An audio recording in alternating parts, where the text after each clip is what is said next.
ಆತ್ಮೀಯ ವಿದ್ಯಾರ್ಥಿಗಳೇ, ಇವತ್ತಿನ ತರಗತಿಯಲ್ಲಿ ನಾವು ಸಾರ್ವಜನಿಕ ಆದಾಯದ ಮೂಲಗಳು ಈ ಒಂದು ಟಾಪಿಕ್ ಬಗ್ಗೆ ಚರ್ಚೆಯನ್ನು ಮಾಡೋಣ.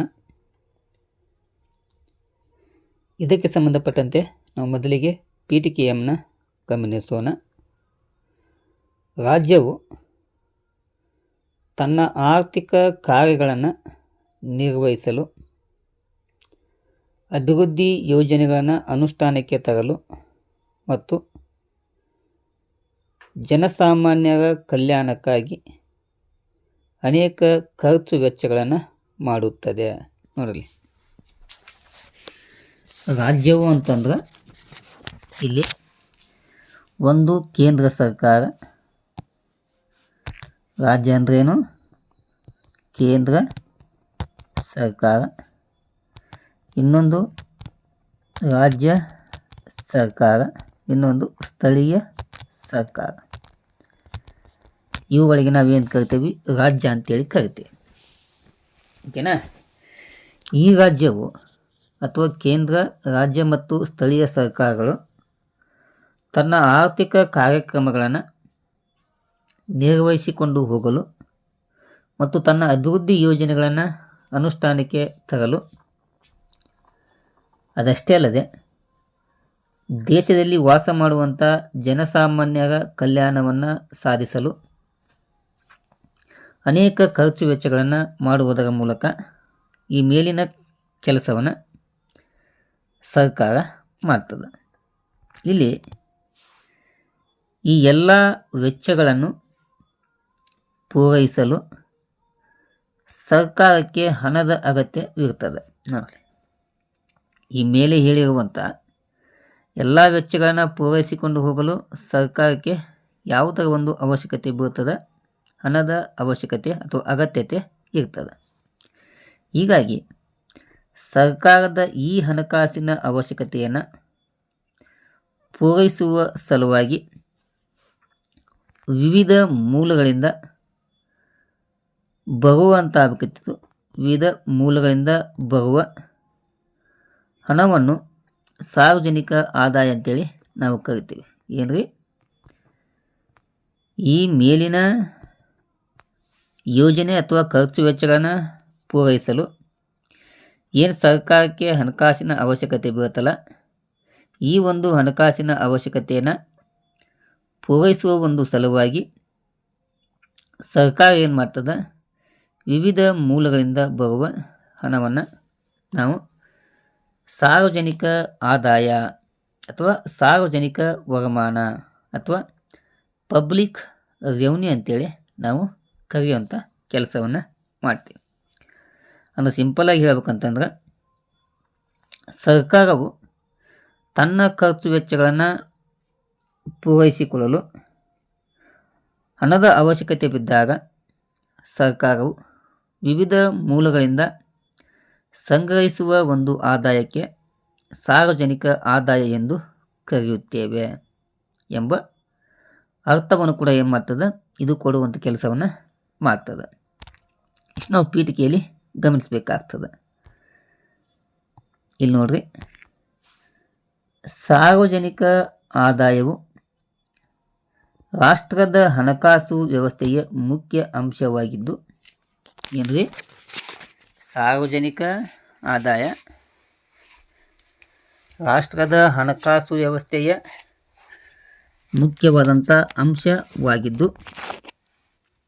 ಇದು ಸರ್ಕಾರದ ಆರ್ಥಿಕ ಸ್ಥಿರತೆಯನ್ನು ಮತ್ತು ಸಾಮಾಜಿಕ ನ್ಯಾಯವನ್ನು ಮತ್ತು ಆರ್ಥಿಕ ಅಭಿವೃದ್ಧಿಯನ್ನು ಸಾಧಿಸಲು ಆಧಾರವಾಗಿ ಕಂಡು ಬರ್ತದೆ. ಯಾವುದ್ರಿ? ಸರ್ಕಾರದ ಆರ್ಥಿಕ ಸ್ಥಿರತೆ, ಸಾಮಾಜಿಕವಾದಂಥ ನ್ಯಾಯ ಮತ್ತು ಆರ್ಥಿಕ ಅಭಿವೃದ್ಧಿಯನ್ನು ಸಾಧಿಸಲು ಆದಾಯ ಪ್ರಮುಖವಾದಂಥ ಆಧಾರವಾಗಿ ಕಂಡು ಬರ್ತದೆ. ಅಷ್ಟೇ ಅಲ್ಲದೆ ಈ ಸಾರ್ವಜನಿಕ ಆದಾಯದ ಮೂಲಕ, ಇಲ್ಲಿ ನೋಡ್ರಿ,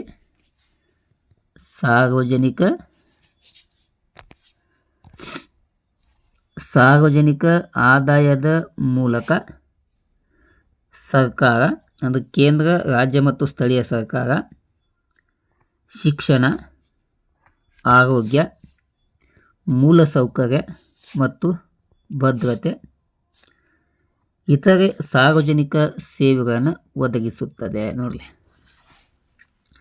ಸರ್ಕಾರವು ತನ್ನ ಒಂದು ಆದಾಯದ ಮೂಲಕ ಅಥವಾ ಸಾರ್ವಜನಿಕ ಆದಾಯದ ಮೂಲಕ ಅದು ಏನು ಮಾಡ್ತದೆ, ಸಾರ್ವಜನಿಕ ಶಿಕ್ಷಣವನ್ನು, ಸಾರ್ವಜನಿಕ ಆರೋಗ್ಯವನ್ನು, ಮೂಲಭೂತ ಸೌಕರ್ಯಗಳನ್ನು, ಭದ್ರತೆಯನ್ನು ಮತ್ತು ಇತರೆ ಸಾರ್ವಜನಿಕ ಸೇವೆಗಳನ್ನು ಸಾರ್ವಜನಿಕರಿಗೆ ಒದಗಿಸುವಂಥ ಕೆಲಸವನ್ನು ಸರ್ಕಾರ ಮಾಡ್ತದೆ. ಅದರಂತೆ ಸಾರ್ವಜನಿಕ ಆದಾಯದ ಮೂಲಗಳು ಸರ್ಕಾರದ ಆದಾಯದ ವೈವಿಧ್ಯಮಯ ಮಾರ್ಗಗಳನ್ನು ತೋರಿಸುತ್ತವೆ. ನೋಡಲಿ, ಸಾರ್ವಜನಿಕ ಆದಾಯದ ಮೂಲಗಳು ಏನಿದಾವಲ್ಲ, ಈ ಆದಾಯದ ಮೂಲಗಳು ಸರ್ಕಾರದ ಆದಾಯದ ವೈವಿಧ್ಯಮಯವಾದಂಥ ಮಾರ್ಗವನ್ನು ತೋರಿಸುವಂಥ ಕೆಲಸವನ್ನು ಮಾಡ್ತದೆ. ಹೇಗೆ ಅಂತಂದ್ರೆ, ಅದು ಟ್ಯಾಕ್ಸಿನ ಮೂಲಕ, ಅಂದರೆ ತೆರಿಗೆ ಅಂತ ಕರಿತೀವಲ್ಲ, ಅದು ಶುಲ್ಕ, ಬಡ್ಡಿ, ಲಾಭ ಮತ್ತು ಸಾಲ ಇವುಗಳ ರೂಪದಲ್ಲಿ ಸರ್ಕಾರ ಹಣವನ್ನು ಸಂಗ್ರಹಿಸುವಂಥ ಕೆಲಸವನ್ನು ಮಾಡ್ತದೆ. ನೋಡಲಿ, ಒಂದು ಟ್ಯಾಕ್ಸ್ ಮೂಲಕ ಆಗ್ಬೋದು, ಶುಲ್ಕದ ಮೂಲಕ ಆಗ್ಬೋದು, ಬಡ್ಡಿಯ ಮೂಲಕ ಆಗ್ಬೋದು, ಲಾಭ ಅಥವಾ ಮತ್ತು ಸಾಲದ ಮೂಲಕ ಏನು ಮಾಡ್ತದೆ, ಸರ್ಕಾರ ಹಣವನ್ನು ಸಂಗ್ರಹಿಸಿ ತನ್ನ ಖರ್ಚು ವೆಚ್ಚಗಳನ್ನು ಬಗೆಹರಿಸುವಂಥ ಅಥವಾ ತುಂಬುವಂಥ ಕೆಲಸವನ್ನು ಯಾವುದು ಮಾಡ್ತದೆ, ಸರ್ಕಾರ ಮಾಡ್ತದೆ.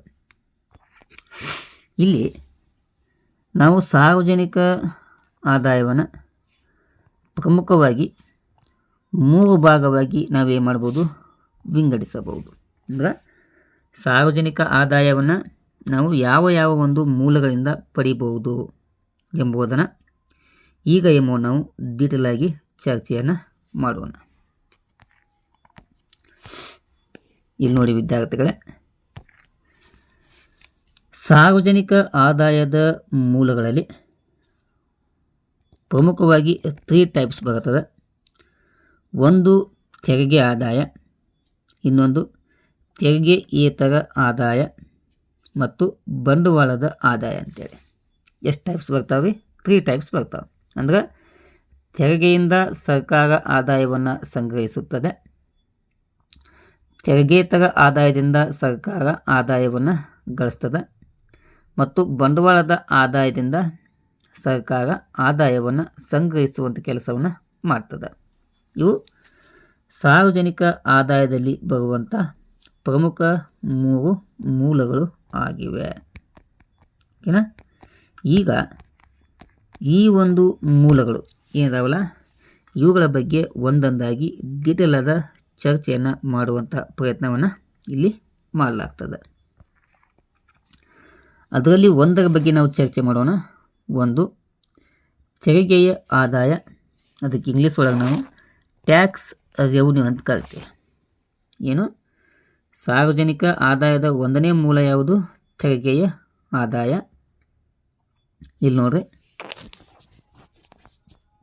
ತೆರಿಗೆಗಳು ಸರ್ಕಾರದ ಪ್ರಮುಖವಾದಂಥ ಆದಾಯದ ಮೂಲಗಳು ಆಗಿವೆ. ನೋಡಿ, ಸರ್ಕಾರ ತನ್ನ ಒಂದು ದಿನನಿತ್ಯದ ಖರ್ಚು ವೆಚ್ಚಗಳನ್ನು ಭರಿಸಲು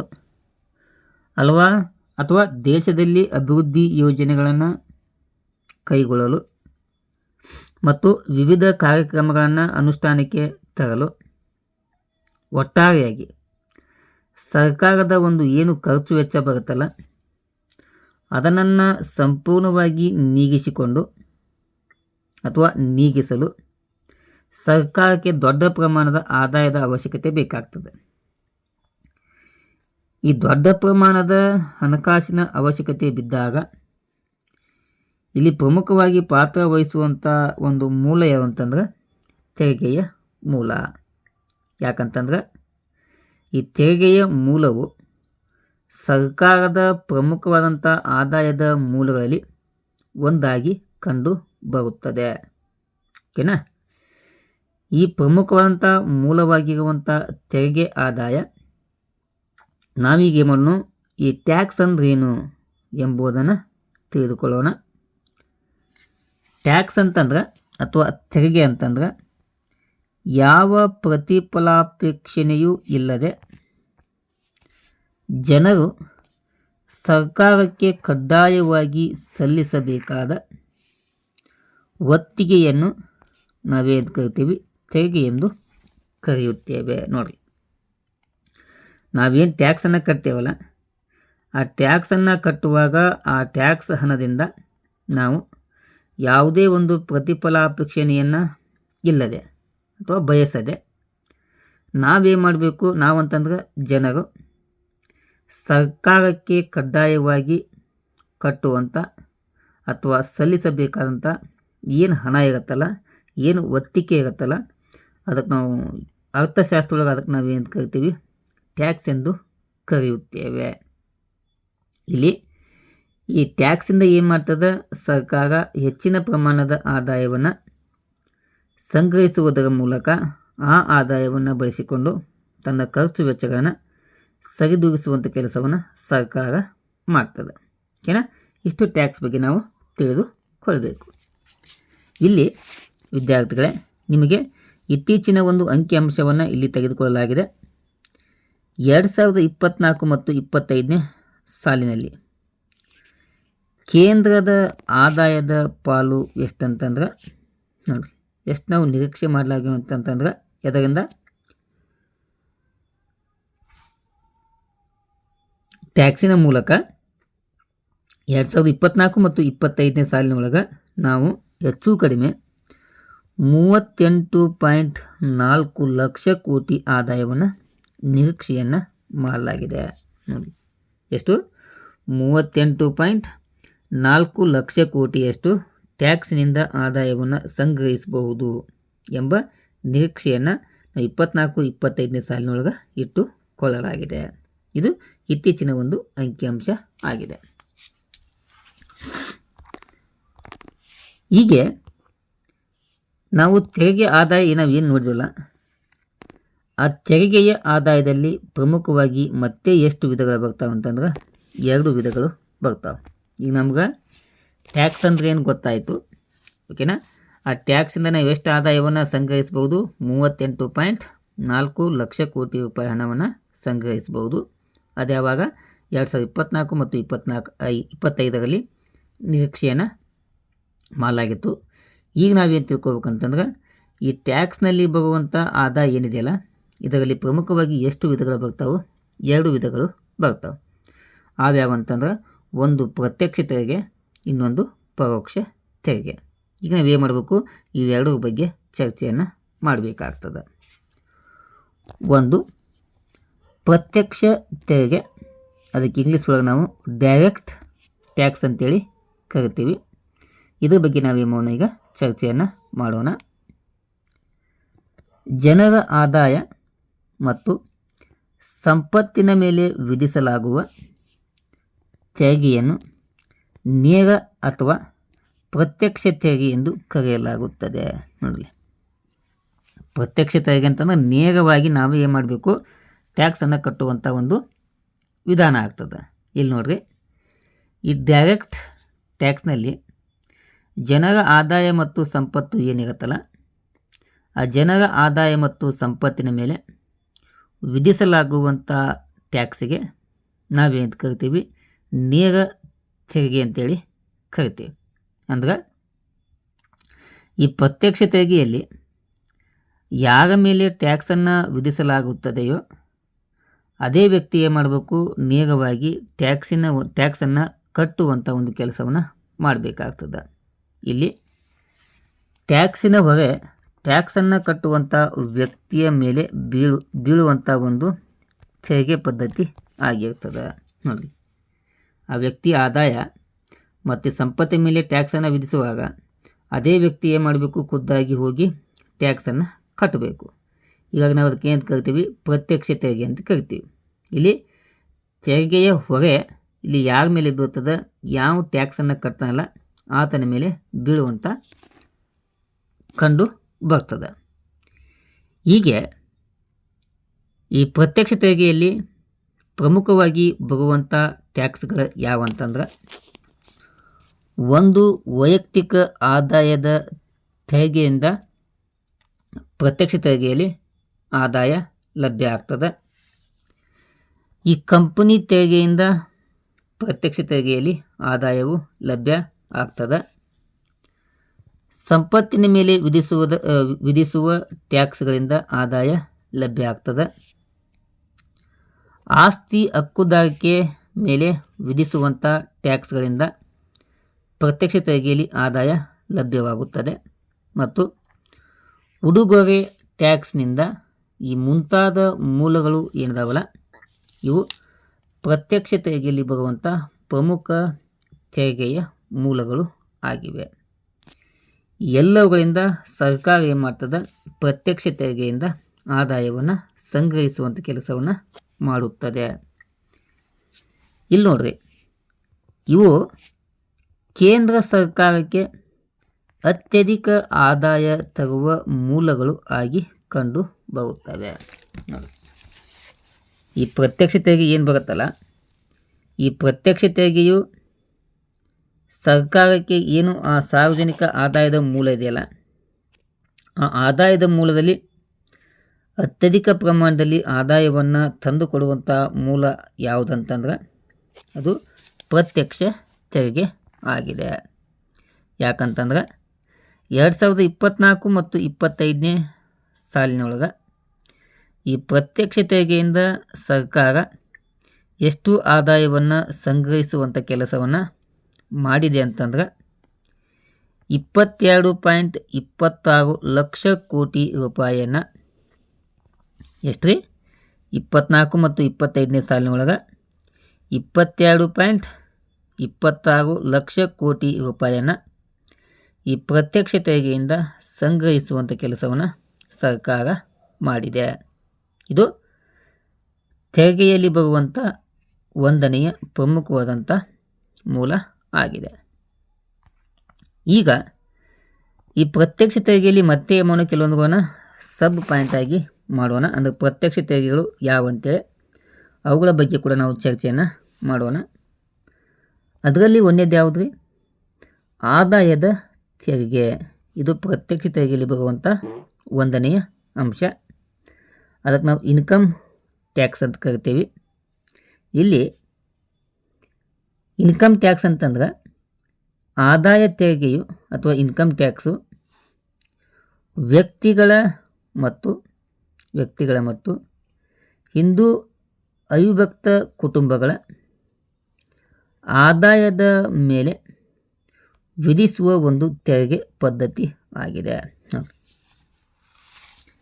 ಇನ್ಕಮ್ ಟ್ಯಾಕ್ಸ್ ಅಂತಂದ್ರೆ ವ್ಯಕ್ತಿಗಳ ಇನ್ಕಮ್ಮು ಅಥವಾ ಅವಿಭಕ್ತ ಕುಟುಂಬಗಳ ಏನು ಇನ್ಕಮ್ ಬರ್ತಾವಲ್ಲ, ಆಯಾ ವ್ಯಕ್ತಿಗಳ ಮತ್ತು ಕುಟುಂಬಗಳ ಆದಾಯದ ಮೇಲೆ ವಿಧಿಸಲಾಗುವಂಥ ಒಂದು ಟ್ಯಾಕ್ಸಿಗೆ ನಾವೆಂಥ ಟ್ಯಾಕ್ಸ್ ಅಂತ ಕರಿತೀವಿ, ಇನ್ಕಮ್ ಟ್ಯಾಕ್ಸ್ ಅಂತೇಳಿ ಕರಿತೀವಿ. ಇನ್ನೂ ಸಿಂಪಲ್ಲಾಗಿ ಹೇಳ್ಬೇಕಂತಂದ್ರೆ ವ್ಯಕ್ತಿಗಳ ಆದಾಯದ ಮೇಲೆ ಹಾಕುವಂಥ ಒಂದು ತೆರಿಗೆ ಪದ್ಧತಿಗೆ ನಾವು ಆದಾಯ ತೆರಿಗೆ ಅಂತೇಳಿ ಕರಿತೀವಿ. ಅದಕ್ಕೆ ಇನ್ಕಮ್ ಟ್ಯಾಕ್ಸ್ ಅಂತೇಳಿ ಕರಿತೀವಿ. ಈ ಇನ್ಕಮ್ ಟ್ಯಾಕ್ಸಿಂದ ಕೇಂದ್ರ ಸರ್ಕಾರಕ್ಕೆ ಏನು ಆದಾಯ ಲಭ್ಯವಾಗುತ್ತಲ್ಲ, ಆ ಲಭ್ಯವಾಗುವಂಥ ಆದಾಯದಲ್ಲಿ ಇನ್ಕಮ್ ಟ್ಯಾಕ್ಸಿಗೆ ಎಷ್ಟನೇ ಸ್ಥಾನವನ್ನು ಕೊಡಲಾಗಿದೆ, ಎರಡನೆಯ ಒಂದು ಸ್ಥಾನವನ್ನು ಕೊಡಲಾಗಿದೆ. ಅಂದ್ರೆ ಈ ಟ್ಯಾಕ್ಸಿನ ಮೂಲಕ ಹಣವನ್ನು ಸಂಗ್ರಹಿಸುವಂಥ ಒಂದು ಕ್ರಮದಲ್ಲಿ ಈ ಇನ್ಕಮ್ ಟ್ಯಾಕ್ಸು ಅತ್ಯಧಿಕ ಆದಾಯವನ್ನು ಸಂಗ್ರಹಿಸುವಂಥ ಎರಡನೆಯ ಮೂಲವಾಗಿ ಕಂಡು ಬರ್ತದೆ. ಯಾವುದು ರೀ, ಇನ್ಕಮ್ ಟ್ಯಾಕ್ಸ್. ಇನ್ಕಮ್ ಟ್ಯಾಕ್ಸ್ ಅಂದ್ರೇನು, ವ್ಯಕ್ತಿಗಳ ಆದಾಯದ ಮೇಲೆ ವಿಧಿಸುವಂಥ ಒಂದು ಟ್ಯಾಕ್ಸಿಗೆ ನಾವು ಇನ್ಕಮ್ ಟ್ಯಾಕ್ಸ್ ಅಂತ ಕರಿತೀವಿ. ಇದು ಕೇಂದ್ರ ಸರ್ಕಾರಕ್ಕೆ ತಂದುಕೊಡುವಂಥ ಅತ್ಯಧಿಕ ಆದಾಯದ ಎರಡನೆಯ ಮೂಲವಾಗಿ ಕಂಡು ಬರ್ತದೆ. ಇದು ಪ್ರತ್ಯಕ್ಷ ತೆರಿಗೆಯಲ್ಲಿ ಬರುವಂಥ ಒಂದನೆಯ ಮೂಲ. ಇನ್ನೆರಡು ಕಂಪನಿಯ ತೆರಿಗೆ ಅಂತೇಳಿ, ಇದು ಪ್ರತ್ಯಕ್ಷ ತೆರಿಗೆಯಲ್ಲಿ ಬರುವಂಥ ಎರಡನೆಯ ವಿಧ. ಕಾರ್ಪೊರೇಷನ್ ಟ್ಯಾಕ್ಸ್ ಅಂತ ಕರಿತೀವಿ. ಇಲ್ಲಿ ನೋಡ್ರಿ, ಉದ್ಯಮ ಸಂಸ್ಥೆಗಳು ಮತ್ತು ಕೂಡು ಬಂಡವಾಳ ಸಂಸ್ಥೆಗಳು, ಜಾಯಿಂಟ್ ಕ್ಯಾಪಿಟಲ್ ಸ್ಟಾಕ್ಸ್ ಅಂತ ಏನು ಕರಿತೀವಲ್ಲ, ಅವಕ್ಕೆ ನಾವು ಕೂಡು ಬಂಡವಾಳ ಸಂಸ್ಥೆಗಳಂತ ಕರಿತೀವಿ. ಇಲ್ಲಿ ಉದ್ಯಮ ಸಂಸ್ಥೆಗಳು ಮತ್ತು ಕೂಡು ಬಂಡವಾಳ ಸಂಸ್ಥೆಗಳ ಆದಾಯದ ಮೇಲೆ ಅಥವಾ ವರಮಾನದ ಮೇಲೆ ವಿಧಿಸುವಂಥ ಟ್ಯಾಕ್ಸಿಗೆ ನಾವು ಕಂಪನಿ ತೆರಿಗೆ ಎಂದು ಕರೆಯುತ್ತೇವೆ. ನೋಡಿ, ಏನು ಆರ್ಥಿಕತೆ ಒಳಗೆ ಏನು ಉದ್ಯಮ ಸಂಸ್ಥೆಗಳು ಬರ್ತಾವಲ್ಲ, ಕೆಲವೊಂದು ಜಾಯಿಂಟ್ ಕ್ಯಾಪಿಟಲ್ ಸೆಕ್ಟರ್ಸ್ ಏನು ಬರ್ತಾವಲ್ಲ, ಅಂದರೆ ಕೂಡು ಬಂಡವಾಳ ಸಂಸ್ಥೆಗಳು ಏನು ಬರ್ತಾವಲ್ಲ, ಆ ಉದ್ಯಮ ಸಂಸ್ಥೆಗಳು ಮತ್ತು ಕೂಡು ಬಂಡವಾಳ ಸಂಸ್ಥೆಗಳ ಏನು ಆದಾಯ ಇರುತ್ತಲ್ಲ, ಆ ಆದಾಯ ಅಥವಾ ವರಮಾನದ ಮೇಲೆ ಸರ್ಕಾರವು ವಿಧಿಸುವಂಥ ಒಂದು ಟ್ಯಾಕ್ಸಿಗೆ ನಾವು ಯಾವ ಟ್ಯಾಕ್ಸ್ ಅಂತ ಕರಿತೀವಿ? ಕಂಪನಿ ತೆರಿಗೆ ಅಥವಾ ಕಾರ್ಪೊರೇಷನ್ ಟ್ಯಾಕ್ಸ್ ಅಂತೇಳಿ ಕರಿತೀವಿ. ಇಲ್ಲಿ ಈ ಒಂದು ತೆರಿಗೆಯಿಂದ 2024 ಮತ್ತು 25ನೇ ಸಾಲಿನೊಳಗೆ ಕೇಂದ್ರ ಸರ್ಕಾರ ಎಷ್ಟು ಆದಾಯವನ್ನು ಸಂಗ್ರಹಿಸುವಂಥ ಕೆಲಸವನ್ನು ಮಾಡಿದೆ ಅಂತಂದ್ರೆ 12.72 ಲಕ್ಷ ಕೋಟಿಯಷ್ಟು ಹಣವನ್ನು, ಎಷ್ಟು? 12.72 ಲಕ್ಷ ಕೋಟಿ ಹಣವನ್ನು ಕೇಂದ್ರ ಸರ್ಕಾರ ಸಂಗ್ರಹಿಸುವಂಥ ಕೆಲಸವನ್ನು ಮಾಡಿದೆ. ಇಷ್ಟು ದೊಡ್ಡ ಮೊತ್ತದ ಹಣವನ್ನು ಈ ಕಂಪನಿ ತೆರಿಗೆಯಿಂದ ಸಂಗ್ರಹಿಸುವಂಥ ಕೆಲಸವನ್ನು ಸರ್ಕಾರ ಮಾಡುವುದರಿಂದ ಇದು ಏನು ತೆರಿಗೆ ಆದಾಯದ ಮೂಲ ಇದೆಯಲ್ಲ, ಆ ತೆರಿಗೆಯ ಆದಾಯದ ಮೂಲದಲ್ಲಿ ಅತಿ ಹೆಚ್ಚು ಆದಾಯವನ್ನು ಸಂಗ್ರಹಿಸುವಂಥ ಮೂಲವಾಗಿ ಈ ಕಂಪನಿ ತೆರಿಗೆ ಕಂಡು ಬರ್ತದೆ. ಅಂದ್ರೆ ಅತ್ಯಧಿಕ ಆದಾಯವನ್ನು ಸಂಗ್ರಹಿಸುವಂಥ ತೆರಿಗೆಯ ಮೂಲ ಯಾವುದಂತಂದ್ರೆ ಅದು ಕಂಪನಿಯ ತೆರಿಗೆ ಅಂತೇಳಿ ನಾವು ತಿಳಿದುಕೊಳ್ಬೇಕಾಗ್ತದೆ. ಯಾಕಂತಂದ್ರೆ ಈ ಒಂದು ಟ್ಯಾಕ್ಸಿಂದ ಸರ್ಕಾರ ಏನು ಮಾಡ್ತದೆ? ಅತ್ಯಧಿಕ ಪ್ರಮಾಣದ ಆದಾಯವನ್ನು ಸಂಗ್ರಹಿಸುವಂಥ ಕೆಲಸವನ್ನು ಮಾಡ್ತದೆ. ಉದಾಹರಣೆಗೆ 2024 ಮತ್ತು 25ನೇ ಸಾಲಿನೊಳಗೆ ಇದು ಹೆಚ್ಚು ಕಡಿಮೆ 12.72 ಲಕ್ಷ ಕೋಟಿ ಹಣವನ್ನು ಸಂಗ್ರಹಿಸುವಂಥ ಕೆಲಸವನ್ನು ಮಾಡಿದೆ. ಓಕೆನಾ? ಇದು ಪ್ರತ್ಯಕ್ಷ ತೆರಿಗೆಯಲ್ಲಿ ಬರುವಂಥ ಎರಡನೆಯ ಪ್ರಮುಖವಾದಂಥ ವಿಧ ಆಗಿದೆ. ಇನ್ನು ಥರ್ಡ್ ಒನ್ ಸಂಪತ್ತಿನ ತೆರಿಗೆ ಅಂತೇಳಿ ಪ್ರತ್ಯಕ್ಷ ತೆರಿಗೆಯಲ್ಲಿ ಬರುವಂಥ ಮೂರನೆಯ ವಿಧ ಯಾವುದು? ಸಂಪತ್ತಿನ ತೆರಿಗೆ. ಇಲ್ಲಿ ನೋಡಿ, ವೆಲ್ತ್ ಟ್ಯಾಕ್ಸ್ ಅಂತೇಳಿ ಕರಿತೀವಿ. ಜನರ ಮತ್ತು ಉದ್ಯಮ ಸಂಸ್ಥೆಗಳ ಒಟ್ಟು ಆಸ್ತಿ ಪಾಸ್ತಿಗಳ, ನೋಡಲಿ, ಜನಸಾಮಾನ್ಯರ ಮತ್ತು ಉದ್ಯಮ ಸಂಸ್ಥೆಗಳ ಒಟ್ಟು ಏನು ಆಸ್ತಿ ಇರುತ್ತಲ್ಲ, ಆ ಆಸ್ತಿ ಪಾಸ್ತಿಗಳ ಮೇಲೆ ವಿಧಿಸಲಾಗುವಂಥ ಒಂದು ಟ್ಯಾಕ್ಸಿಗೆ ನಾವೇನು ಕರಿತೀವಿ? ಸಂಪತ್ತಿನ ತೆರಿಗೆ ಅಂತೇಳಿ ಕರೆಯುವಂಥ ಕೆಲಸವನ್ನು ಮಾಡ್ತೀವಿ, ಅಥವಾ ವೆಲ್ತ್ ಟ್ಯಾಕ್ಸ್ ಅಂತೇಳಿ ಕರಿತೀವಿ. ಏನು? ಜನರ ಆಸ್ತಿ ಪಾಸ್ತಿ ಮತ್ತು ಉದ್ಯಮ ಸಂಸ್ಥೆಗಳು ಏನು ಆಸ್ತಿ ಇರ್ತಾವಲ್ಲ, ಆ ಒಂದು ಆಸ್ತಿಗಳ ಮೇಲೆ ವಿಧಿಸಲಾಗುವಂಥ ಒಂದು ತೆರಿಗೆಯ ಪದ್ಧತಿಯನ್ನು ನಾವೇನು ಕರಿತೀವಿ? ಸಂಪತ್ತಿನ ಟ್ಯಾಕ್ಸ್ ಅಂತೇಳಿ ಕರೆಯುವಂಥ ಕೆಲಸವನ್ನು ಮಾಡ್ತೀವಿ.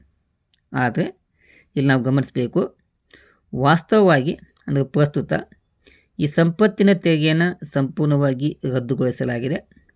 ಅದು ಯಾವಾಗ ಅಂತಂದ್ರೆ 2015 ಮತ್ತು 16 ಸಾಲಿನ ಬಜೆಟ್ನಲ್ಲಿ ಅಥವಾ ಮುಂಗಡ ಪತ್ರದಲ್ಲಿ ಸಂಪತ್ತಿನ ತೆರಿಗೆಯನ್ನು ಅರುಣ್ ಜೇಟ್ಲಿ ಈ ವ್ಯಕ್ತಿ ಆಗಿನ ಸಮಯದ ಹಣಕಾಸು ಮಂತ್ರಿಯಾಗಿದ್ದ, ಯಾವಾಗ 2015 ಮತ್ತು 16ನೇ ಸಾಲಿನ ಮುಂಗಡ ಪತ್ರವನ್ನು ಅಥವಾ ಬಜೆಟನ್ನು ಮಂಡನೆ ಮಾಡುವಾಗ ಆ ಒಂದು ಬಜೆಟ್ನಲ್ಲಿ ಆ ಒಂದು ವರ್ಷದ ಕೇಂದ್ರ ಸರ್ಕಾರದ ಹಣಕಾಸು ಮಂತ್ರಿಯಾದಂಥ ಅರುಣ್ ಜೇಟ್ಲಿ ಏನು ಮಾಡ್ತಾರಂತಂದ್ರೆ ಈ ಸಂಪತ್ತಿನ ತೆರಿಗೆ ಪದ್ಧತಿಯನ್ನು ರದ್ದುಗೊಳಿಸುವಂಥ ಕೆಲಸವನ್ನು ಮಾಡ್ತಾರೆ.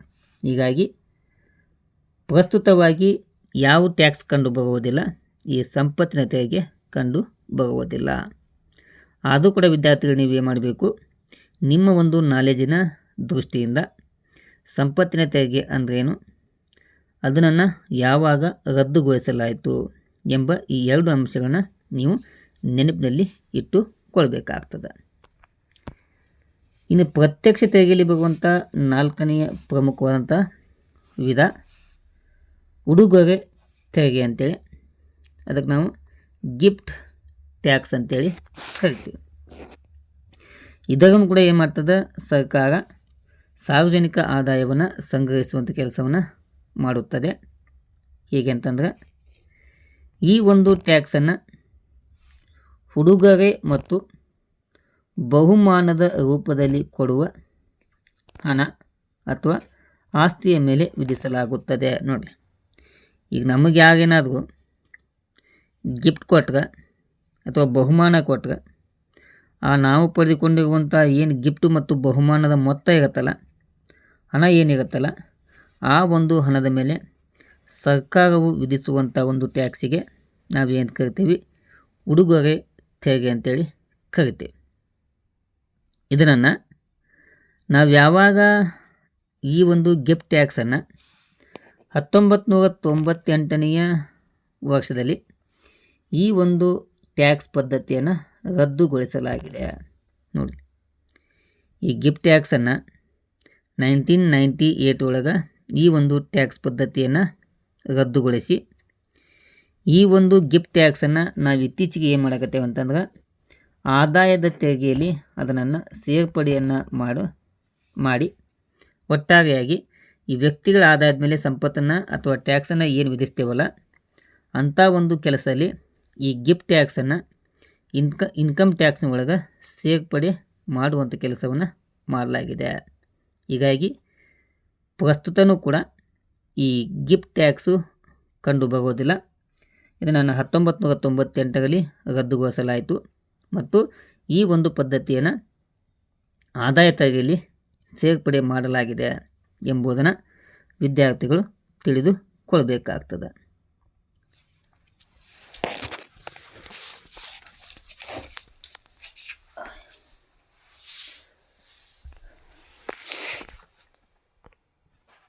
ಈಗ ಈ ಪ್ರತ್ಯಕ್ಷ ತೆರಿಗೆಯಲ್ಲಿ ಬರುವಂಥ 5ನೆಯ ಪ್ರಮುಖವಾದಂಥ ವಿಧ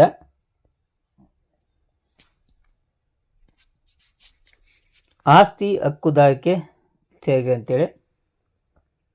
ಆಸ್ತಿ ಹಕ್ಕುದಾರಿಕೆ ತೆರಿಗೆ, ಅದಕ್ಕೆ ನಾವು ಡೆತ್ ಟ್ಯಾಕ್ಸ್ ಅಂತ ಕರಿತೀವಿ.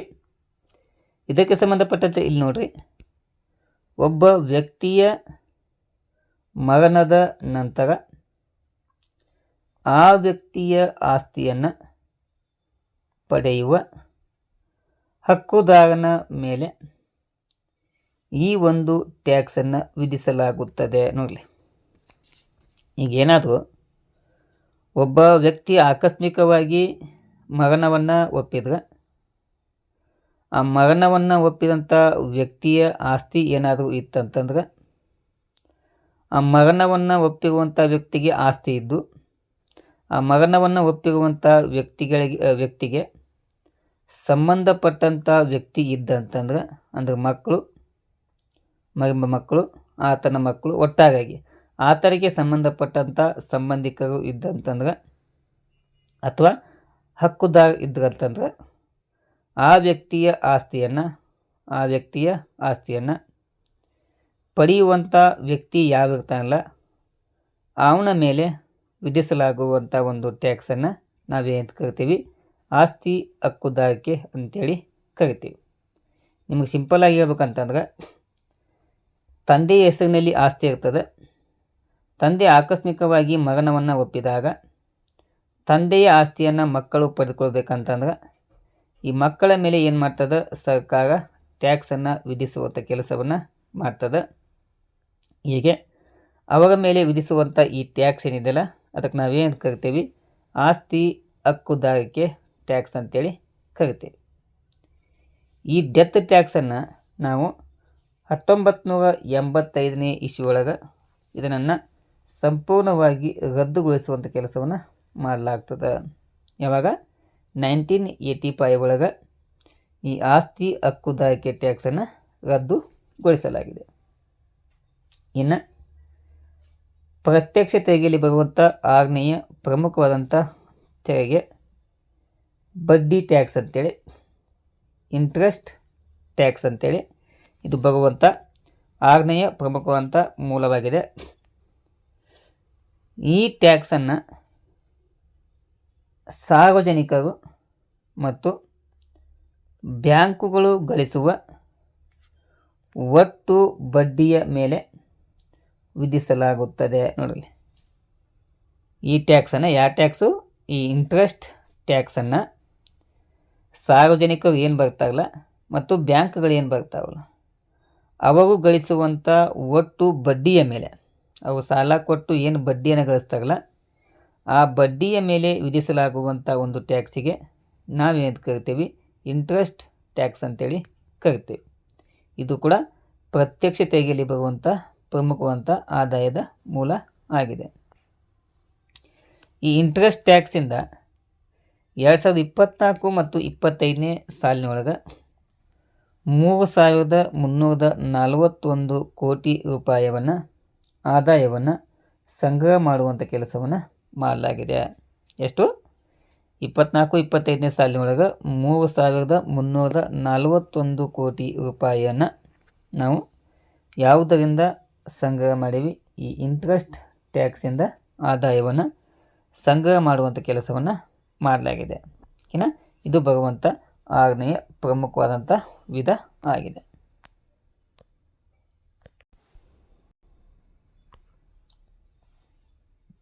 ನೆಕ್ಸ್ಟ್ 7th ವಿದ್ಯಾರ್ಥಿಗಳೇ,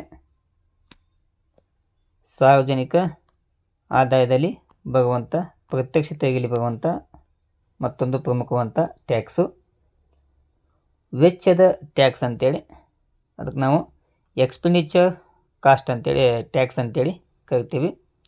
ಇದು ಪ್ರತ್ಯಕ್ಷ ತೆರಿಗೆಯಲ್ಲಿ ಕಂಡುಬರುವಂಥ ಮತ್ತೊಂದು ಪ್ರಮುಖವಂಥ ವಿಧ ಆಗಿದೆ.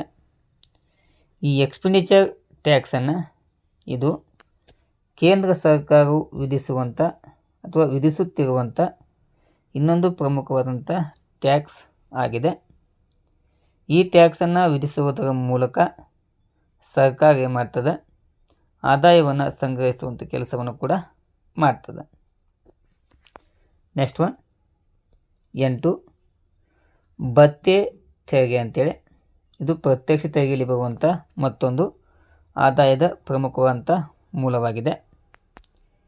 ಈ ಒಂದು ತೆರಿಗೆಯನ್ನು ಮಾಲೀಕರು ತಮ್ಮ ಒಂದು ಉದ್ಯೋಗಿಗಳ ಸಂಘಟಿತ ಬಳಕೆಗೆ, ನೋಡಲಿ, ತಮ್ಮ ಉದ್ಯೋಗಿಗಳ ಸಂಘಟಿತ ಬಳಕೆಗೆ ನೀಡಲಾಗುವ ಕೆಲವೊಂದು ಸೌಲಭ್ಯಗಳ ಮೇಲೆ ವಿಧಿಸಲಾಗುತ್ತದೆ. ನೋಡಲಿ, ಈ ಒಂದು ಟ್ಯಾಕ್ಸನ್ನು ಮಾಲೀಕರು ತಮ್ಮ ಒಂದು ಉದ್ಯೋಗಿಗಳು ಏನಿರ್ತಾರಲ್ಲ ತಮ್ಮ ಒಂದು ಉದ್ಯೋಗಿಗಳ ಸಂಘಟಿತ ಬಳಕೆಗೆ ನೀಡಲಾಗುವಂಥ ಕೆಲವೊಂದು ಸೌಲಭ್ಯಗಳ ಮೇಲೆ ನಾವೇನು ಮಾಡ್ತೀವಿ? ಇಂತಹ ಟ್ಯಾಕ್ಸನ್ನು ವಿಧಿಸುವಂಥ ಕೆಲಸವನ್ನು ಮಾಡ್ತೀವಿ. ಅದಕ್ಕೆ ಎಕ್ಸಾಂಪಲ್ ಕೊಟ್ಟಾಗ ನೋಡಲಿ, ಒಂದು ಮನೋರಂಜನೆ ಮೇಲೆ ವಿಧಿಸುವಂಥ ಟ್ಯಾಕ್ಸ್ ಆಗ್ಬೋದು, ಪ್ರವಾಸದ ಮೇಲೆ ವಿಧಿಸುವಂಥ ಟ್ಯಾಕ್ಸ್ ಆಗ್ಬೋದು, ವಸತಿ ಸೌಲಭ್ಯಗಳ ಮೇಲೆ ವಿಧಿಸುವಂಥ ಟ್ಯಾಕ್ಸ್ಗಳು ಆಗ್ಬೋದು, ಬಹುಮಾನಗಳ ಮೇಲೆ ವಿಧಿಸುವಂಥ ಟ್ಯಾಕ್ಸ್ಗಳು ಆಗ್ಬೋದು. ಇವೆಲ್ಲ ಎಲ್ಲಿ ಕಂಡು ಬರ್ತಾವಂತಂದ್ರೆ ಭತ್ಯೆ ತೆರಿಗೆಯಲ್ಲಿ ಕಂಡುಬರುವಂಥ ಪ್ರಮುಖ ಆದಾಯದ ಮೂಲಗಳು ಆಗಿವೆ. ಇನ್ನು ಪ್ರತ್ಯಕ್ಷ ತೆರಿಗೆಯಲ್ಲಿ ಬರುವಂಥ 9ನೆಯ ಪ್ರಮುಖವಾದಂಥ ವಿಧ ಬ್ಯಾಂಕು ನಗದು ವ್ಯವಹಾರದ ಟ್ಯಾಕ್ಸ್ ಅಂತೇಳಿ, ಅಂದರೆ ಬ್ಯಾಂಕಿಂಗ್ ಕ್ಯಾಶ್ ಟ್ರಾನ್ಸಾಕ್ಷನ್ ಮೇಲೆ ಏನು ಮಾಡ್ತದೆ? ಸರ್ಕಾರ ಟ್ಯಾಕ್ಸನ್ನು ವಿಧಿಸುವುದರ ಮೂಲಕ ಆದಾಯವನ್ನು ಸಂಗ್ರಹಿಸುವಂಥ ಕೆಲಸವನ್ನು ಮಾಡ್ತದೆ. 10 ಷೇರು ವ್ಯವಹಾರದ ಮೇಲೆ ಸೆಕ್ಯೂರಿಟೀಸ್ ಟ್ರಾನ್ಸಾಕ್ಷನ್ ಟ್ಯಾಕ್ಸ್ ಅಂತ ಕರಿತೀವಿ. ಅದರ ಮೇಲೂ ಕೂಡ ಸರ್ಕಾರ ಏನು ಮಾಡ್ತದೆ? ಟ್ಯಾಕ್ಸನ್ನು ವಿಧಿಸುವುದರ ಮೂಲಕ ಆದಾಯವನ್ನು ಸಂಗ್ರಹಿಸುವಂಥ ಕೆಲಸವನ್ನು ಮಾಡ್ತದೆ. ಓಕೆನಾ? ಇಷ್ಟು ವಿದ್ಯಾರ್ಥಿಗಳೇ ಪ್ರತ್ಯಕ್ಷ ತೆರಿಗೆಯಲ್ಲಿ ಬರುವಂಥ ಪ್ರಮುಖ 10 ಆದಾಯದ ವಿಧಗಳು ಆಗಿವೆ. ಇನ್ನು ತೆರಿಗೆಯ ಆದಾಯದಲ್ಲಿ ಬರುವಂಥ ಎರಡನೆಯ ಪ್ರಮುಖವಾದಂಥ ಆದಾಯದ ಮೂಲ ಪರೋಕ್ಷ ಟ್ಯಾಕ್ಸ್ ಅಂತೇಳಿ, ಅದಕ್ಕೆ ನಾವು ಇಂಡೈರೆಕ್ಟ್ ಟ್ಯಾಕ್ಸ್ ಅಂತ ಕರಿತೀವಿ. ಇದು ಟ್ಯಾಕ್ಸ್ನಲ್ಲಿ ಬರುವಂಥ ಎರಡನೆಯ ಪ್ರಮುಖ ಆದಾಯದ ಮೂಲ ಆಗಿದೆ. ಇಲ್ಲಿ ಸರಕು ಮತ್ತು ಸೇವೆಗಳ ಮೇಲೆ ವಿಧಿಸಲಾಗುವ ಟ್ಯಾಕ್ಸನ್ನು ನಾವು ಪರೋಕ್ಷ ತೆರಿಗೆ ಅಂತೇಳಿ ಕರಿತೀವಿ. ಏನ್ರಿ, ಸರಕು ಮತ್ತು ಸೇವೆಗಳ ಮೇಲೆ ವಿಧಿಸಲಾಗುವಂಥ ಒಂದು ಟ್ಯಾಕ್ಸಿಗೆ ನಾವು ಇಂಡೈರೆಕ್ಟ್ ಟ್ಯಾಕ್ಸ್ ಅಂತೇಳಿ ಕರಿತೀವಿ. ಇಲ್ಲಿ ಉದಾಹರಣೆ ಕೊಡ್ಬೇಕಂತಂದ್ರೆ ಸರಕುಗಳ ಮೇಲೆ ಟ್ಯಾಕ್ಸನ್ನು ವಿಧಿಸಲಾಗ್ತದೆ. ಅದನ್ನು ಅಂತಿಮವಾಗಿ ಯಾವ ತುಂಬ್ತಾನಲ್ಲ ಇಲ್ಲಿ ಅದು ಆತನ ಮೇಲೆ ಏನು ಮಾಡ್ತದೆ, ಈ ಪರೋಕ್ಷ ತೆರಿಗೆಯ ಹೊರೆ ಬೀಳುವಂಥ ಕೆಲಸ ಆಗ್ತದೆ. ಇಲ್ಲಿ ಪರೋಕ್ಷ ತೆರಿಗೆನ ಇಲ್ಲಿ ನೇರವಾಗಿ ಯಾವುದೇ ವ್ಯಕ್ತಿ ತಾನೇ ನೀಡುವುದಿಲ್ಲ. ಇಲ್ಲಿ ಮತ್ತೊಬ್ಬನ ಪರವಾಗಿ ಮತ್ತೊಬ್ಬ ಏನು ಮಾಡ್ತಾನೆ, ಈ ಪರೋಕ್ಷ ತೆರಿಗೆಯನ್ನು ಕಟ್ಟುವಂಥ ಕೆಲಸವನ್ನು ಮಾಡ್ತಾನೆ. ಹೀಗಾಗಿ ಈ ಸರಕು ಮತ್ತು ಸೇವೆಗಳ ಮೇಲೆ ವಿಧಿಸುವಂಥ ಒಂದು ಟ್ಯಾಕ್ಸಿ ಪದ್ಧತಿಗೆ ನಾವೇನು ಕರಿತೀವಿ, ಪರೋಕ್ಷ ತೆರಿಗೆ ಅಂತೇಳಿ ಕರಿತೀವಿ. ಇಲ್ಲಿ ಈ ಪರೋಕ್ಷ ಒಂದು ಟ್ಯಾಕ್ಸ್ಗಳಿಂದ ಸರ್ಕಾರಕ್ಕೆ ಸಾಕಷ್ಟು ಆದಾಯ ಬರ್ತಾ ಇದೆ ಅಥವಾ ಬಂದಿದೆ. 2024 ಮತ್ತು 25ನೇ ಸಾಲಿನೊಳಗೆ ಎಷ್ಟು ರೀ, 2024 ಮತ್ತು 25ನೇ ಸಾಲಿನೊಳಗೆ 16,17,840 ಕೋಟಿ ರೂಪಾಯಿಯಷ್ಟು ಆದಾಯವನ್ನು ನಿರೀಕ್ಷೆಯನ್ನು ಮಾಡಲಾಗಿದೆ. ಎಷ್ಟು ರೀ, 16,17,840 ಕೋಟಿ ಆದಾಯವನ್ನು ನಾವು ಪರೋಕ್ಷ ತೆರಿಗೆಯಿಂದ 24 ಮತ್ತು 25ನೇ ಸಾಲಿನೊಳಗೆ ಆದಾಯವನ್ನು ಸಂಗ್ರಹಿಸುವಂಥ ಒಂದು ನಿರೀಕ್ಷೆಯನ್ನು ಇಟ್ಟುಕೊಳ್ಳಲಾಗಿದೆ. ಈಗ ಈ ಪರೋಕ್ಷ ತೆರಿಗೆಯಲ್ಲಿ ಬರುವಂಥ ಪ್ರಮುಖ ವಿಧಗಳ ಬಗ್ಗೆ ಚರ್ಚೆಯನ್ನು ಮಾಡೋಣ. ಒಂದು, ಕೇಂದ್ರ ಅಬಕಾರಿ ಸುಂಕಗಳಂತೇಳಿ ಯೂನಿಯನ್ ಎಕ್ಸಿಸ್ ಡ್ಯೂಟಿ ಅಂತ ಕರಿತೀವಿ. ಕೇಂದ್ರ ಅಬಕಾರಿ ಸುಂಕಗಳು ಇಲ್ಲಿ ನೋಡ್ರಿ, ಈ ಕೇಂದ್ರ ಅಬಕಾರಿ ಸುಂಕಗಳನ್ನು ದೇಶದಲ್ಲಿ ಉತ್ಪಾದನೆಯಾಗುವ ಅಥವಾ ತಯಾರಿಸಲಾಗುವ ಸರಕುಗಳ ಉತ್ಪಾದನೆಯ ಮೇಲೆ ವಿಧಿಸುವಂಥ ಒಂದು ಟ್ಯಾಕ್ಸಿಗೆ ನಾವೇನು ಕರಿತೀವಿ, ಕೇಂದ್ರ ಅಬಕಾರಿ ಸುಂಕ ಅಂತೇಳಿ ಕರಿತೀವಿ. ಏನು, ದೇಶದಲ್ಲಿ ಉತ್ಪಾದಿಸಲಾಗುವ ವಸ್ತುಗಳ ಉತ್ಪಾದನೆ ಮೇಲೆ ವಿಧಿಸಲಾಗುವಂಥ ಒಂದು ಟ್ಯಾಕ್ಸ್ ಪದ್ಧತಿಗೆ ನಾವು ಕೇಂದ್ರ ಅಬಕಾರಿ ಸುಂಕ ಅಂತೇಳಿ ಕರಿತೀವಿ. ಇಲ್ಲಿ ಪ್ರಮುಖವಾಗಿ ವಸ್ತುವಿನ ಉತ್ಪಾದನೆ ಮೇಲೆ ಇಲ್ಲಿ ಈ ಟ್ಯಾಕ್ಸನ್ನು ವಿಧಿಸುವಂಥ ಕೆಲಸವನ್ನು ಮಾಡಲಾಗ್ತದೆ. ಇಲ್ಲಿ 2024 ಮತ್ತು 25ನೇ ಸಾಲಿನೊಳಗೆ ಈ ಕೇಂದ್ರ ಅಬಕಾರಿ ಸುಂಕದಿಂದ ನಾವು 3,05,000 ಕೋಟಿಯಷ್ಟು ಆದಾಯವನ್ನು ನಿರೀಕ್ಷೆಯನ್ನು ಮಾಡಲಾಗಿದೆ. ಎಷ್ಟು, 3,05,000 ಕೋಟಿಯಷ್ಟು ಆದಾಯವನ್ನು ನಿರೀಕ್ಷೆಯನ್ನು ಮಾಡಲಾಗಿದೆ.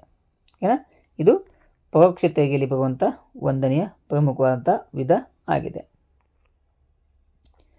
ಇನ್ನು ಸೆಕೆಂಡ್ ಒನ್ನು ಆಮದು ಮತ್ತು ರಫ್ತು ಸುಂಕಗಳಂತೇಳಿ, ಅದಕ್ಕೆ ನಾವು ಕಸ್ಟಮ್ ಡ್ಯೂಟೀಸ್ ಅಂತ ಕರಿತೀವಿ. ಇದು ಪರೋಕ್ಷ ತೆರಿಗೆಯಲ್ಲಿ ಬರುವಂಥ ಎರಡನೆಯ ಪ್ರಮುಖವಾದಂಥ ಆದಾಯದ ಮೂಲ ಆಗಿದೆ. ಅಂದ್ರೆ ಈ ಪರೋಕ್ಷ ಟ್ಯಾಕ್ಸ್ಗಳಲ್ಲಿ ಕೇಂದ್ರ ಸರ್ಕಾರಕ್ಕೆ ಗಣನೀಯ ಪ್ರಮಾಣದಲ್ಲಿ ಆದಾಯ ತರುವ ಇನ್ನೊಂದು ಪ್ರಮುಖ ಮೂಲವೆಂದರೆ ಅದು ಆಮದು ಮತ್ತು ರಫ್ತು ಸುಂಕ ಆಗಿದೆ. ಇದು ಕೂಡ ಸರ್ಕಾರಕ್ಕೆ ಹೆಚ್ಚಿನ ಒಂದು ಆದಾಯವನ್ನು ತಂದುಕೊಡುವಂಥ ಕೆಲಸವನ್ನು ಮಾಡ್ತದೆ. ಯಾವುದು, ಕಸ್ಟಮ್ ಡ್ಯೂಟಿ ಅಂತೇಳಿ. ಇದು ಭಾರತಕ್ಕೆ ಆಮದು ಆಗುವ ಮತ್ತು ಭಾರತದಿಂದ ರಫ್ತಾಗುವ ಸರಕುಗಳ ಮೇಲೆ ಈ ಒಂದು ಸುಂಕಗಳನ್ನು ವಿಧಿಸಲಾಗ್ತದೆ. ಅದಕ್ಕೆ ನಾವೇನು ಕರಿತೀವಿ, ಕಸ್ಟಮ್ಸ್ ಡ್ಯೂಟೀಸ್ ಅಂತೇಳಿ ಕರಿತೀವಿ, ಅಥವಾ ಆಮದು ಮತ್ತು ರಫ್ತು ಸುಂಕ ಅಂತ ಕರಿತೀವಿ.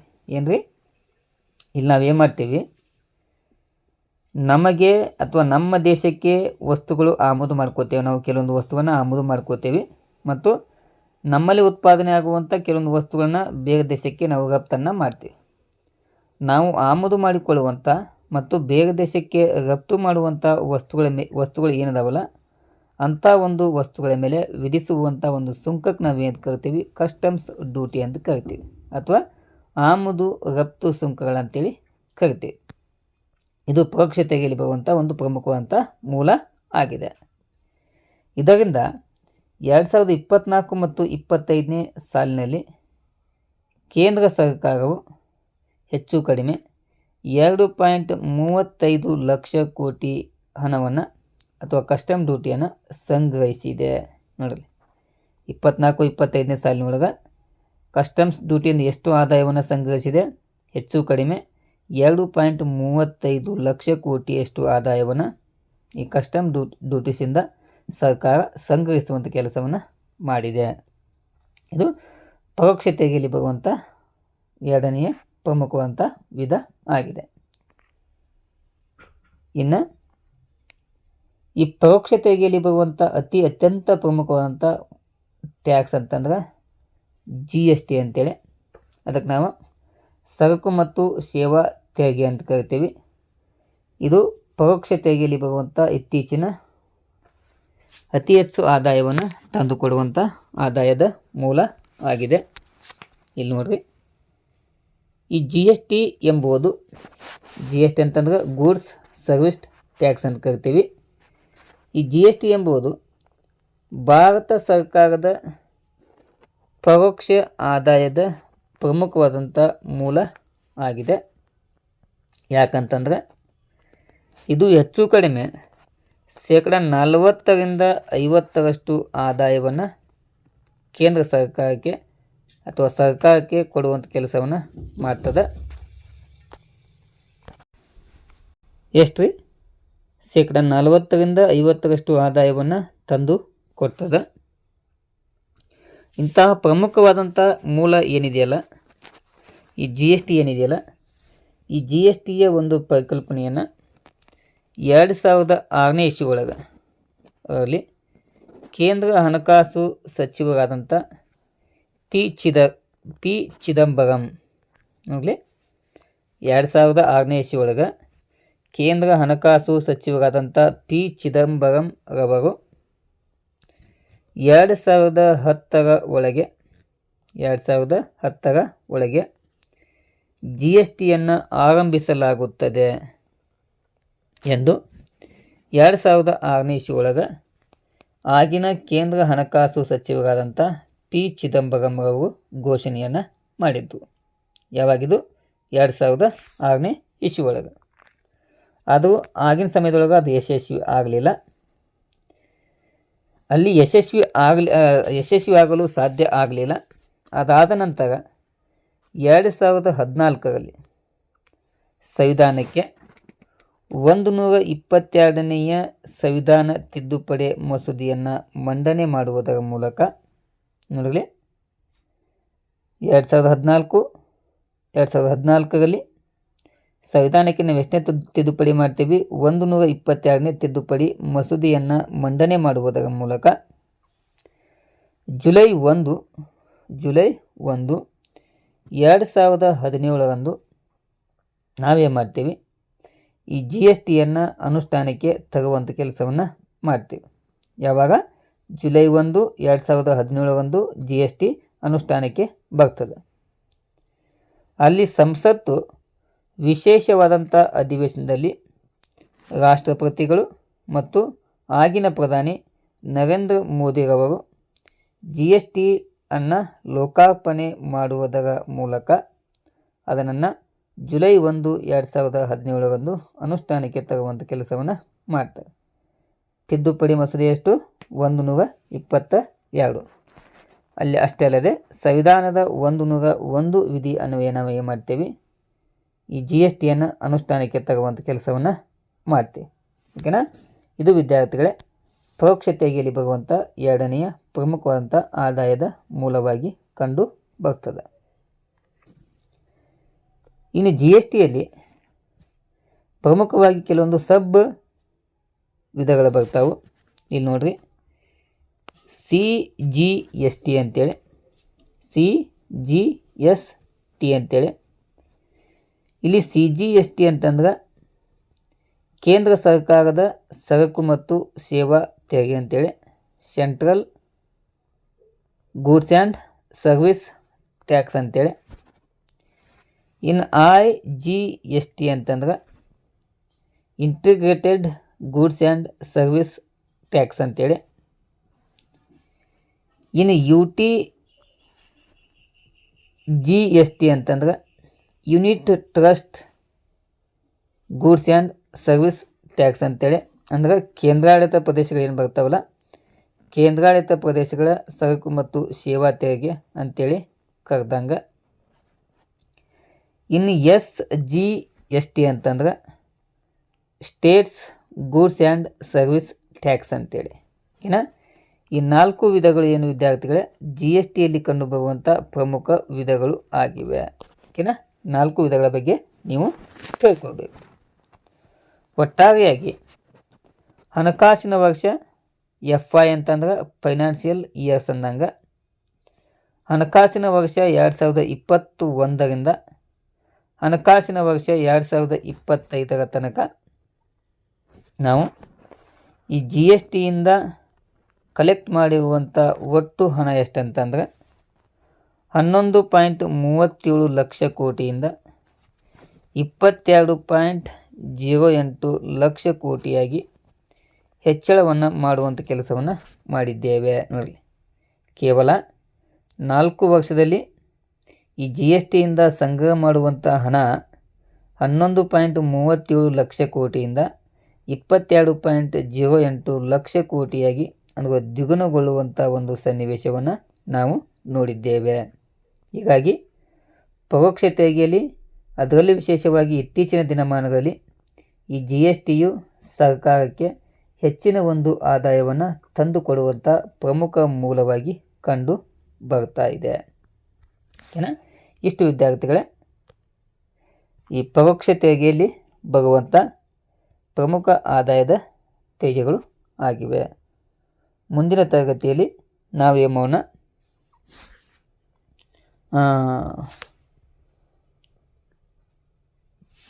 ಸಾರ್ವಜನಿಕ ಆದಾಯದ ಮೂಲಗಳಲ್ಲಿ ತೆರಿಗೆತರ ಆದಾಯದ ಮೂಲ ಬಗ್ಗೆ ಚರ್ಚೆಯನ್ನು ಮಾಡೋಣ. ಓಕೆನಾ, ಇಲ್ಲಿಯ ತನಕ ತರಗತಿ ವೀಕ್ಷಣೆ ಮಾಡಿ ವಿದ್ಯಾರ್ಥಿಗಳಿಗೆ ಧನ್ಯವಾದಗಳು. ಥ್ಯಾಂಕ್ ಯು, ನಮಸ್ಕಾರ.